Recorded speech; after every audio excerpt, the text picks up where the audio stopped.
안녕하십니까? 동양학의 대중화 실용화를 추구하는 동양문화 아카데미 천인호 교수입니다. 이번 강의는 12궁이법 중 남녀궁과 도복궁에 대해 알아보겠습니다. 먼저 눈 아래 숨겨진 자녀의 운명, 즉 남녀궁을 읽는 방법에 대해 이야기할 것입니다. 또한 고전상법을 중심으로 자식궁을 체계적으로 분석하는 방법을 함께 알아보겠습니다. 그렇다면 남녀궁이란 정확히 무엇이며 우리는 얼굴의 어느 부위를 봐야 할까요? 남녀궁은 자식궁 또는 자녀궁이라고도 불립니다.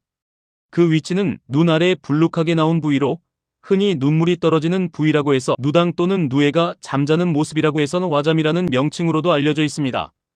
이 부위를 통해 우리는 자식의 유무, 자녀의 건강과 장래, 그리고 자녀와의 인연을 종합적으로 판단할 수 있습니다. 슬라이드에서 보시는 것처럼 와잠과 누당은 물론 용궁과 음질 역시 남녀궁을 이루는 핵심 구성 요소입니다. 남녀궁을 분석하는 세 가지 핵심 요소가 있습니다. 첫째는 형태입니다. 이는 자손의 복록을 담는 그릇의 근본적인 모양을 의미합니다. 풍만하고 평평한지 아니면 꺼지고 말랐는지를 중점적으로 살피게 됩니다. 두 번째는 기색, 즉 운의 흐름을 나타내는 얼굴의 미묘한 색 변화입니다. 홍색, 황색과 같은 기란 색과 흑색, 백색 등 흉한 색을 구분하여 현재와 미래의 기륭을 예측합니다. 마지막으로 주름과 흉점은 인연의 깊이와 삶의 흔적을 보여주는 중요한 기록입니다. 음질 주름처럼 긍정적인 신호와 어지러운 주름, 흑점 같은 부정적인 신호를 해석하여 자녀와의 관계를 파악합니다. 먼저 남녀궁의 형태 중 복록과 번창을 상징하는 이상적인 모습을 살펴보겠습니다. 남녀궁이 풍만하고 두터우면 자손이 복록을 누리고 번창함을 의미합니다. 또한 평평하고 가지런하면 후세 자손이 창성할 것을 나타내죠. 은은한 광채가 돌면 자식이 맑고 귀하게 될 징조이며 넓고 윤택하면 자녀가 많고 순조롭게 성장함을 의미합니다. 고전에서도 이를 명확히 기록하고 있습니다. 마이상법에는 삼양이 가지런하고 가득 차면 자식들이 복록을 누리고 번창한다. 와잠이 은은하면 자식은 맑고 귀하게 된다고 했습니다. 공독상법 또한 풍성하고 평평하면 자녀가 귀하게 되고 넓고 윤택하면 자녀가 많게 된다고 설명하고 있습니다. 반대로 자녀와의 인연이 순탄치 않음을 암시하는 형태도 있습니다. 누당이 깊게 파이면 자녀와의 인연이 없거나 약함을 나타내는데 고전에서는 누당이 깊게 파였으면 아들과 딸과의 인연이 없다고 명시합니다. 또한 마르거나 꺼진 경우는 자녀를 해하거나 질병을 앓게 될 수 있음을 의미합니다. 특히 왼쪽이 마르면 아들에게, 오른쪽이 마르면 딸에게 불리하다고 봅니다. 지나치게 높게 드러난 경우는 고독하거나 형벌을 받을 수 있음을 암시하기도 합니다. 신상전편에서도 삼음삼양은 마르거나 파인 것은 좋지 않다. 왼쪽 삼양이 마르면 아들을 해치고 오른쪽 삼양이 마르면 딸을 해치게 된다고 경고하며 공독상법은 마르고 꺼진 것을 꺼리는데 형극이나 질병을 앓게 된다고 기록하고 있습니다. 다음으로 기색 중 기쁨과 경사를 알리는 기란 신호를 알아보겠습니다. 남녀궁에 홍색과 황색이 돌면 자녀에게 기쁜 일이 생길 징조입니다. 신상전편에서도 홍색과 황색이면 기쁜 일이 있다고 하였죠. 윤기가 흐르는 자색은 자녀가 귀한 복록과 지위를 얻게 됨을 의미합니다. 상리영지는 기색이 만약 자색이면 좋은 아들을 낳는다고 설명합니다. 만약 황색과 자색이 겹쳐 나타난다면 이는 귀한 아들을 낳는 기쁨을 나타내는 최상의 길조로 해석됩니다. 신상전편에서는 좀 더 구체적인 출산 징후를 해석하기도 하는데 왼쪽 누당이 홍색이면 아들을 낳고 오른쪽 누당이 청색이면 딸을 낳는다고 보았습니다. 이어서 슬픔과 재앙을 경고하는 흉한 신호를 살펴보겠습니다. 남녀궁에 흑색과 백색이 돌면 자녀에게 슬픔, 서름 또는 질병이나 물로 인한 재앙이 있을 수 있음을 경고합니다. 상리영진에서는 백색이면 자녀를 해하고 흑색이면 자녀가 전염병에 걸린다고 기록했습니다. 여인의 경우 일반적인 홍색과 달리 짙은 적색은 산액, 즉 출산할 때 재앙이 놀랍고 두려울 수 있다는 신호일 수 있습니다. 흥미로운 것은 청색의 이중적 의미인데요. 대부분의 관상 부위에서 청색은 흉조로 해석되지만 상리영진의 특별한 해석에 따르면 남녀궁에서는 예외적으로 길조가 될 수 있습니다. 청색이 왼쪽에 나타나면 아들을 낳고 청색이 오른쪽에 나타나면 딸을 낳는다고 보았죠. 하지만 중요한 경계 신호가 있습니다. 만약 청색이 마르고 물기가 없어 죽은 재의 색깔과 같다면 이는 자녀에게 재앙이 있는 흉조로 바뀐다는 점을 기억해야 합니다. 이제 주름과 흉점 중 음덕과 인연을 나타내는 선의 해석입니다. 먼저 긍정적인 선으로는 음질주름이 있습니다. 이는 누당 아래 경계에 나타나는 주름으로 상리영진에서는 음질주름이 보이면 아들과 며느리가 부유하고 귀하고 맑고 높게 된다고 하여 매우 길하게 보며 과거에 쌓은 음덕의 결과로 해석되기도 합니다. 또한 신상전편에 따르면 왼쪽 아점에 주름이 있으면 귀한 아들을 얻게 된다고 합니다. 반면 부정적인 선으로는 어지러운 주름이 있는데 이는 의부사들이나 의부딸, 즉 양자를 얻게 될 수 있음을 의미합니다. 바늘 같은 주름, 즉 현친무는 마이상법에서 바늘 같은 주름이 어지럽게 누당을 침입하면 일생 동안 오래된 빚을 감당하지 못한다고 하여 흉하게 보았습니다. 주름과 흉점 중에서 관계의 어려움을 암시하는 흉점과 흉터도 있습니다. 남녀궁에 검은 점, 즉 흑점이 있으면 마이상법은 검은 점이나 비스듬한 주름이 있으면 늙어서 자식을 해야 한다고 경고합니다. 이는 자녀를 잃거나 자녀와의 관계가 어려워짐을 의미합니다.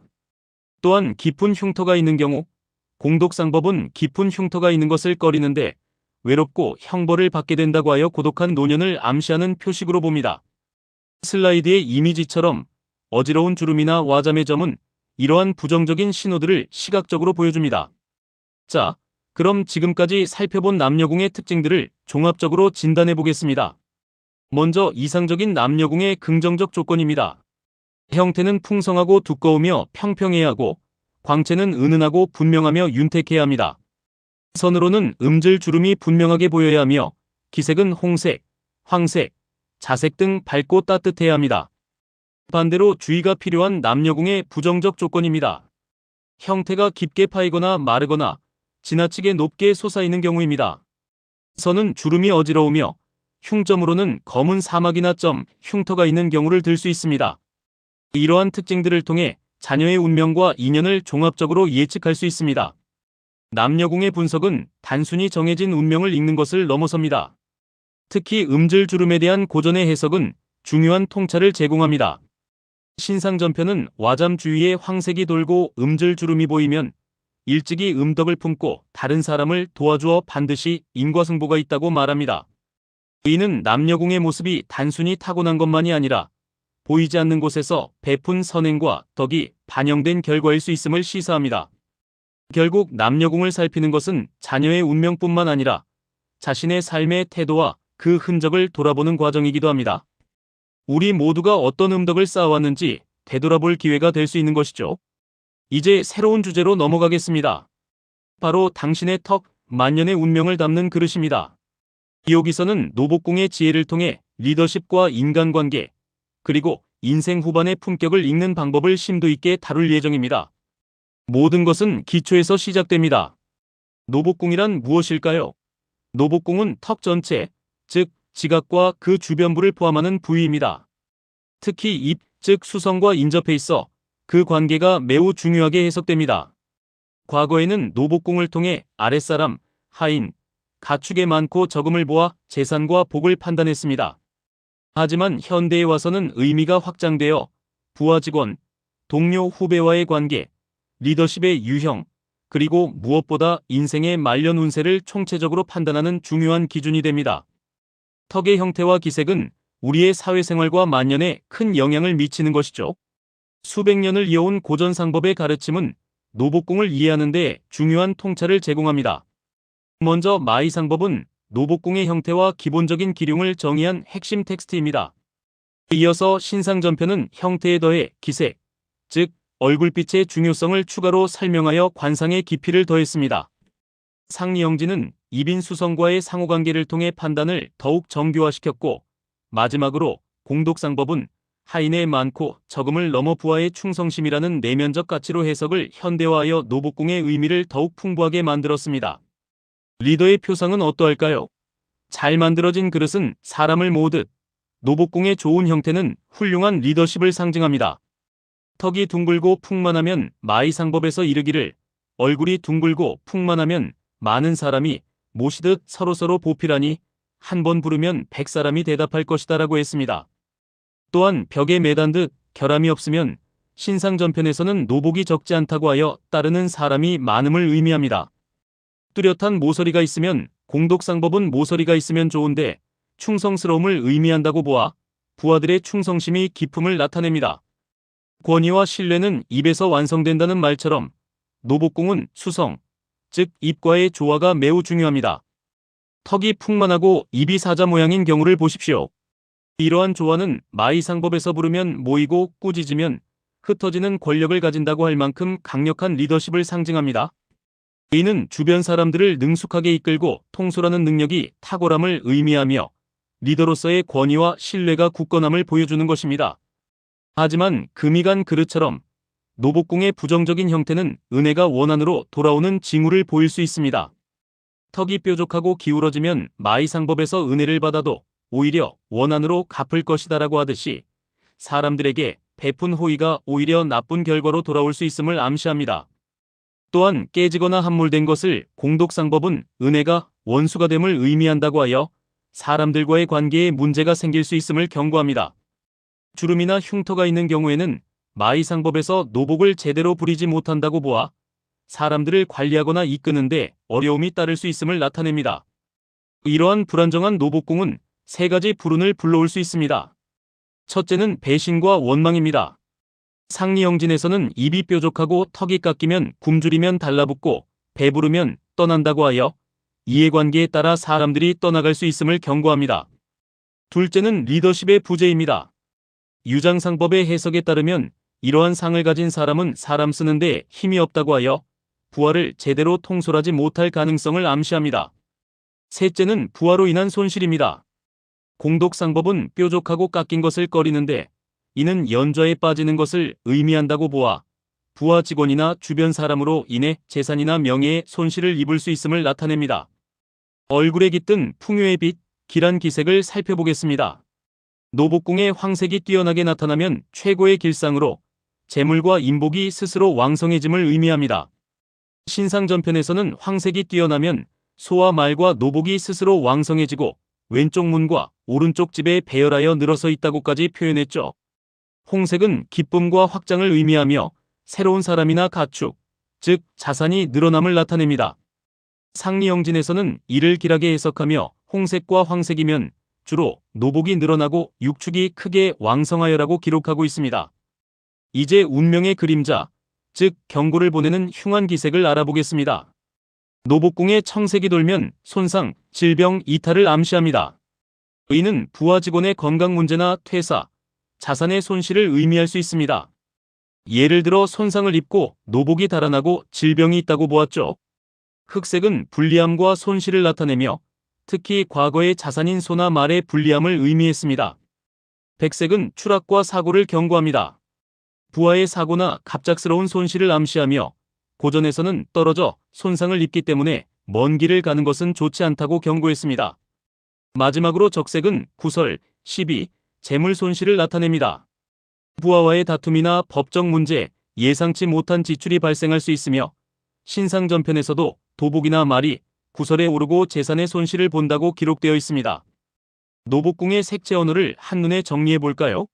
황색은 고전적으로 재물과 인복의 왕성함을 의미하며 현대적으로는 사업 번창, 팀워크 강화, 투자 성공을 뜻합니다. 홍색은 기쁨, 인원 및 자산 증가를 의미하고 현대적으로는 신규 채용, 사업 확장, 귀인과의 만남을 나타냅니다. 반면 청색은 손상, 질병, 이별을 의미하며 핵심 인력의 이탈이나 프로젝트 중단과 같은 현대적 해석을 가집니다. 적색은 구설, 시비, 재물 손실을 나타내며 내부 갈등, 소송, 예상치 못한 지출로 이어질 수 있습니다. 마지막으로 백색과 흑색은 추락, 사고, 불리함을 경고하며 부하 직원의 안전 문제나 계약 파기와 같은 현대적 문제를 암시합니다. 당신의 만년과 리더십은 두 가지 얼굴로 나타날 수 있습니다. 첫째, 견고한 반석 같은 노복궁입니다. 형태는 둥글고 풍만하며 모서리가 뚜렷하고 기색은 밝은 황색 또는 홍황색입니다. 그 결과는 한번 부르면 100사람이 대답한다는 말처럼 충성스러운 부하와 안정된 말년을 보장합니다. 둘째, 깨지기 쉬운 그릇 같은 노복궁입니다. 형태는 뾰족하고 기울어졌으며 흉터나 함몰이 있고 기색은 청색, 백색, 흑색, 어두운 적색입니다. 이러한 노복궁은 은혜를 베풀어도 원한으로 받는다는 결과로 이어져 불안정한 인간관계와 고독한 말년을 암시합니다. 노복궁은 단순히 정해진 운명의 지도가 아닙니다. 그것은 우리가 타인과 맺어온 관계의 역사이며 우리의 리더십이 새겨진 기록입니다. 우리의 그릇은 과연 무엇으로 채워져 있습니까? 이 질문을 통해 우리의 삶과 인간관계를 돌아보는 시간을 가질 수 있을 것입니다. 경청해 주셔서 감사합니다.